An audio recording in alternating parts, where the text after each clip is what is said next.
कहानी की शुरुआत एक ऐसी दुनिया से होती है जहां इंसानियत लगभग खत्म हो चुकी है।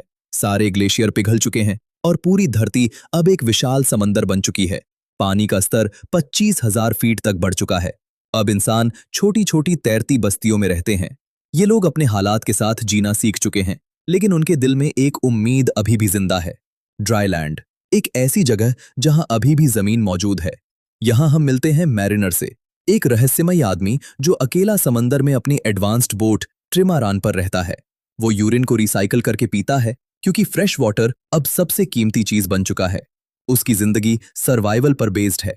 कोई इमोशन नहीं, कोई कनेक्शन नहीं। एक दिन उसे एक और आदमी मिलता है, लेकिन तभी दूर से स्मोकर गैंग आता दिखता है।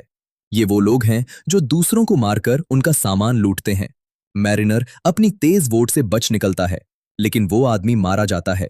इस दुनिया में भरोसा करना मतलब मौत को बुलाना है। मैरिनर एक फ्लोटिंग सिटी पहुंचता है जहां लोग ट्रेड करते हैं। वो अपने पास की मिट्टी दिखाता है और सब हैरान हो जाते हैं। आज के हीरे की तरह उस समय मिट्टी सबसे कीमती चीज है, क्योंकि उसी से खाना उगाया जा सकता है। यहीं उसकी मुलाकात होती है हेलेन और छोटी लड़की इनोला से। इनोला की पीठ पर एक रहस्यमयी टैटू है जिसे लोग ड्राईलैंड का नक्शा मानते हैं। लोग मैरिनर को ऑफर देते हैं कि वो उनके साथ बच्चा पैदा करे ताकि उनकी कमजोर होती नस्ल बच सके। लेकिन मैरिनर साफ मना कर देता है, क्योंकि उसके लिए इंसान सिर्फ सर्वाइवल का हिस्सा है, इमोशन नहीं। जब लोगों को शक होता है, वो उसे पकड़ लेते हैं, और जब उसे पकड़ा जाता है तो पता चलता है कि वो नॉर्मल इंसान नहीं है। उसके कान के पीछे गिल्स हैं, वो पानी में सांस ले सकता है। म्यूटेंट, लोग चिल्लाते हैं।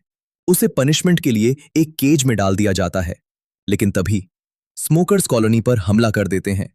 केओस के बीच हेलेन इनोला को लेकर भागती है। वो मैरिनर को डील देती है, अगर हम तुम्हें छुड़ाएं तो तुम हमें साथ ले जाओगे। मैरिनर मान जाता है। तीनों वहां से भाग जाते हैं और पीछे कॉलोनी पूरी तरह डिस्ट्रॉय हो जाती है। स्मोकर्स का लीडर डीकन एक ही चीज चाहता है, इनोला, क्योंकि उसकी पीठ पर बना टैटू ड्राईलैंड का मैप माना जाता है। अब साफ हो जाता है कि इस दुनिया में 3 तरह के लोग हैं, smokers, normal humans and mutants. ये कहानी का सबसे पावरफुल हिस्सा है। शुरुआत में मैरिनर सिर्फ सर्वाइवल के बारे में सोचता है। जब उसे लगता है कि पानी कम है, वो हेलन से कहता है, 3 लोग जिंदा नहीं रह सकते, किसी एक को मारना होगा।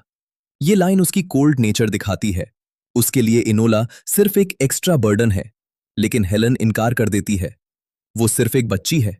धीरे धीरे जब वो साथ समय बिताते हैं, मैरिनर इनोला को स्विमिंग सिखाता है। इनोला उस पर ट्रस्ट करना शुरू करती है। हेलन उसे इंसानियत का मतलब समझाती है। यहां मैरिनर के अंदर एक इमोशनल ट्रांसफॉर्मेशन होता है। वो समझता है कि जिंदगी सिर्फ जीने के लिए नहीं, बल्कि किसी के लिए जीने के लिए होती है। पहली बार मैरिनर फील करता है डर, अपनापन और कनेक्शन।